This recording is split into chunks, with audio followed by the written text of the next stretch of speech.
your guy Bendu, and I'm coming at y'all with another video today. So I came across this past weekend, and it was very interesting because, as y'all know, I've been doing like a lot of videos about China lately, like just getting my thoughts on China out there and just sharing with y'all how I feel about it and what I've learned and my journey, I guess ideological journey, or I guess my journey of how I feel towards China.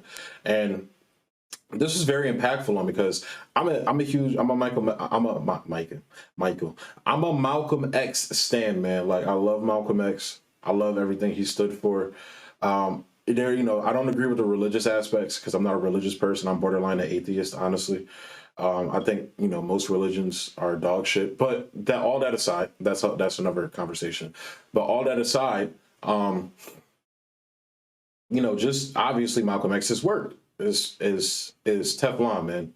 And I was watching the Malcolm X movie, and I was watching, the Spike Lee movie, and I was watching clips online when I came across this clip that, like, not startled me, but I was like shocked. I never heard of this before. So I went through and I found a book, and I'm gonna go through a Twitter thread about this as well. But first, I'm gonna read you this passage from Malcolm X Speaks. This is a book about his selected speeches and statements. So let's go ahead and get into that. So again, this is a book called Malcolm X Speaks, Selected Speeches and Statements. And this is his speech at the Audubon. I think that's how you say it. Give me 1 second so I can. All right, here we go. This is so fascinating, man. So I'm just going to read a part of it. I'm not going to read too much of it, but this is amazing, in my opinion. Hang on.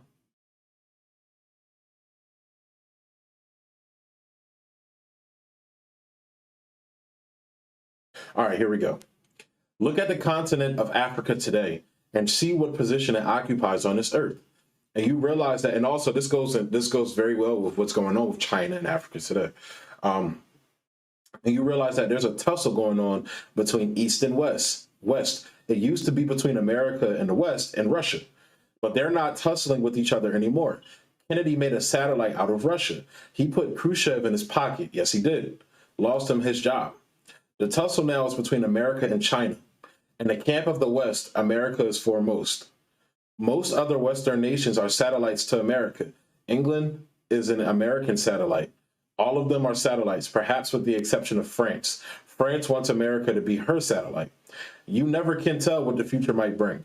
Better nations than this have fallen. If you read history, most of the European communist nations are still satelliting around Russia. But in Asia, China is the center of power.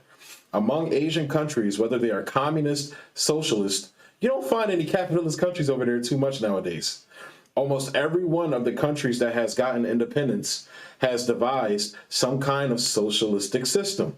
And this is no accident. This is another reason why I say, and again, I want to say this for the people in the back. I want to say this for especially, I'm talking to black people that think we're going to, that follows this Jay-Z model that we can buy our way out of oppression through capitalism. This is for y'all. I say that you and I here in America, who are looking for a job, who are looking for better housing, looking for a better education, before you start trying to be incorporated or integrated or disintegrated into this capitalistic system, should look over there and find out what other people who have gotten their freedom adopting to provide themselves with better housing and better education and better food and better clothing. None of them are adopting the capitalistic system because they realize they can't. You can't operate a capitalistic system unless you are vulturistic. You have to have someone else's blood to suck to be a capitalist. You show me a capitalist, I'll show you a bloodsucker. He cannot be anything but a bloodsucker. If he's going to be a capitalist, he's got to get it from somewhere other than himself. And this is the argument they always put on communism, is communism is about taking from other people. No, that's capitalism, bitch. And we see that with mass wealth inequality. We see that with 68,000 people dying from lack of health care. We see that with almost 1 million people that are homeless. The 6 million people that got kicked out of their homes in 2008. The homeless crisis overall. Drug addiction, big farmers ring, big techs. We see it. We see it happening. So he's got to get it from somewhere other than himself. And that's where he gets it, from somewhere or someone other than himself. So when we look at the African continent, when we look at the trouble that's going on between East and West, we find that the nations in Africa are developing socialistic systems to solve their problems. And, you know, as we saw with people like Thomas Sankara, they overthrew that shit. They stomped that shit out. There's one thing that Martin Luther King mentioned at the Armory the other night, which I thought was most significant. I hope he really understands what he was saying. He mentioned that while he was in some of those Scandinavian countries, he saw no poverty. There was no unemployment, no poverty. Everyone was getting education. Everyone had decent housing. Whatever they needed to, everybody had decent whatever they needed to exist. But why did he mention those countries on his list as different? This is the richest country on earth, and there's poverty. There's bad housing. There's slums. There's inferior education. This is back in the 60s, and you can still apply this to today. Malcolm X was saying this in the fucking 60s, and we still have these problems today as wealth has risen in America. And this is the richest country on earth. Now you know. If those countries that are poor can come up with a solution to their problems so that there's no unemployment, then instead of you running downtown, picketing City Hall, you should stop and find out what they do over there to solve their problems. This is why the man doesn't want you and me to look beyond Harlem or beyond the shores of America. As long as you don't know what's happening on the outside, you'll all be messed up dealing with this man on the inside. I mean, what they use to solve the problem is not capitalism. What they are using to solve their problem in Africa, their problems in Africa and Asia, is not capitalism. So what you and I should do is find out what they are using to get rid of poverty and all the other negative characteristics of a rundown society. And I'm going to be reading more from this. I might post something more about this specifically geared towards Africa on Friday. But that was just amazing to me. Malcolm X is saying this shit. This was back in the 60s. He was saying that shit. And I also had, I wanted to show this Twitter thread. This is by a guy named Slank on Twitter. And he talked about this. Malcolm X loved Mao. And this is Malcolm X on Mao. They used to have a saying that one doesn't have a Chinaman's chance. But they don't say that anymore. They used that expression back when China was weak. But now since Mao Zedong has been successful in making China a strong country, the Chinese have more chance than anybody else. So this saying has become outdated. Well, just as it took a strong China to give a Chinese person respect wherever that Chinese person is found on this earth, when we get a strong Africa, the person of African origin or African ancestry will be respected any place on this earth, even in America. But he will not be respected in America until Africa is strong, just as the Chinaman wasn't respected abroad until China became strong. And that's facts. That is 100% facts. So this is more from this thread. When they had the revolution over there, they took a whole generation of Uncle Toms to just wipe them out. No more Toms in China. And today it's one of the toughest, roughest, most feared countries on this earth by the white man, because there are no Uncle Toms over there. But in Asia, China is the center of power. Before you start, and that's what I read from the previous one. When I say the Chinese ambassador, I don't mean Chiang Kai-shek's ambassador. I had dinner with the Chinese ambassador that represents some 700 million people, and I found the man to be very intelligent, very well informed. That's Malcolm X on the Red Chinese Ambassador. Kill the foreign white devils was the 1901 Chinese war cry in the Boxer Rebellion. Red China, after World War II, closed its doors to the white world. Massive Chinese agricultural, scientific, and industrial efforts. The blood of Malcolm X. This is from Jimin Jinpao. This is from the Chinese Communist Party newspaper. The blood of Malcolm X will not have been shed in vain. American Negroes will undoubtedly realize from his murder that in dealing with imperialist oppressors, violence must be met with violence, as Malcolm X himself taught. China is a nation of 700 million. This is from Malcolm X. China is a nation of 700 million people. Physically, they exist. Physically, they exist. I don't go along with the American reaction of pretending that 700 million Chinese don't exist. When I was in Africa during the summer, everywhere I looked, I saw Chinese. I go for Mao Zedong much more. This is from Malcolm X. I go for Mao Zedong much more than Nehru in China. The Chinese fought for their independence. They became militant right from the outstart. Even though they aren't loved, they are respected. I admire the stand of China and the stand of Mao Zedong. And that's artwork and everything. The reason why I showed you that, the reason why I went into that, is because this is basically my opinions and my view on China and my stance on it. Like, dog, look at what these motherfuckers are doing now. Like, this is back in the 60s. This is now. And look at where China's, like, arguably the economic powerhouse of the fucking world. They're the largest trading partner of the world, more so than the US. Like, and they're reaching out to these African countries, offering them far vastly better deals than the United States is. The United States is literally saying, hey, give us all your shit or we're going to come bomb you and kill your leaders and massacre and terrorize your people. America, the United States government are the real terrorists, okay?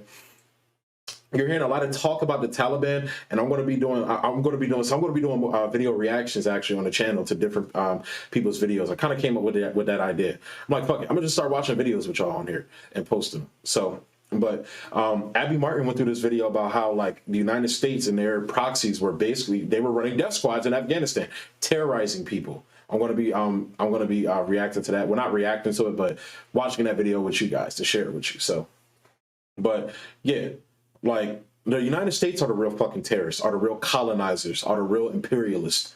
You see this, how they prop up colony states like, Israel. They tried to, like, you literally had them talking about this on CNN, possibly making Afghanistan a colony, just an American colony, like moving Americans there to keep the peace so we can keep soldiers in some form of structure there, because, it's insanity. So the United States are the real fucking terrorists, okay? You need to get that through your head. So all this talk about China and shit like that, I do my best debunking that. I have arguments, debates with my friends, my closest friends about this. And my friends, vary on the spectrum of how they feel about China and shit like that. But it's not about China. I feel like that's the part people miss. I'm not saying this to defend China. I'm saying this because we need to take aspects that China has used, to successfully create a better society for the overall amount of people. You don't lift, hundreds of millions of people. I think it's like 500 million or almost 600 million now, people out of poverty from doing the bullshit that we're doing. I was just reading a story about Xi Jinping. Xi Jinping, I'm sorry if I'm pronouncing it wrong, but I might cover that story this week too. But I was doing a story about him, how this motherfucker basically shut down like the tutoring program they have in China or something, and he like crashed the parts of the stock market and like overseas, the global stock market, because these people were investing in this basically like privatized, scamming that was China's tutoring system, and the tutoring system wasn't helping people, it wasn't benefiting people, it was actually hurting people and becoming only a thing solely for the rich and upper middle class. So like Xi Jinping said, fuck that, we're shutting that shit down and we're going to restructure it so that it's beneficial for everybody. And one of the key lines they said in there is that they called it, whether you call it socialistic authoritarianism or not, like they shut shit down when it starts not benefiting the people. I don't call that authoritarianism. I call that improving society. Like if you have, like for example, if you have a chemical plant that's polluting here in America, they're going to be like, well, we have to respect their business and this, that, and it's going to take forever just to get them to stop, much less fixing the problem. You're seeing that with Flint right now. You're seeing that with fracking. The president of the United States, the head of the leftist party in America, the Democratic Party, ran on not banning fracking, ran on vetoing Medicare for all if it miraculously made it to his desk, passed Congress and passed the House and made it to his desk. These are the things he ran on. And then lied to you about everything else, about the $2,000 checks, about student debt cancellation, about rents, lied about everything else. That don't happen over there in China. That don't happen over there. But that aside, we need to be looking at how we as a people can form these movements, much like the Black Panther Party and how they started doing their, their socialistic programs, free meal programs and things like that. How Fee on Convo Couch was talking about how Canada, before they got their single payer system, they were doing it kind of like grassroots, mutual aid type shit. So that's why I push, and talk about China a lot, because it's very important. And salute to the people that see through the bullshit and talks about China and the correct lens. People like Danny Haifong, the Gray Zone, Max Blumenthal, Ajit Singh. I think that's how you say his name. I'm sorry if I'm saying his name wrong. Ben Norton, Dan at Gray Zone. I forget what his name is. I forgot what it is. Dan Cohen. Yeah, Dan Cohen. So. But yeah, that was just fascinating to me. Like I said, I'm going to be reading more from that speech, because it goes more into Africa later. So I'm going to be reading more of that book, from that book. So look out for it. But yeah, with that being said, I'm going to go ahead and close the video out there, guys. As always, like, comment, subscribe, and share. Emphasis on all that. I appreciate the love y'all been showing the channel, man. I really appreciate the love, especially YouTube been stumping me out, man. I already know this video is going to get demonetized, or not demonetized, but it's going to get shitted on, basically. I get shitted on in the algorithm, so, but it's fine, because I like talking to y'all about this shit. This is about getting the information to y'all and creating a dialogue with y'all. So I don't give a fuck about that shit, honestly.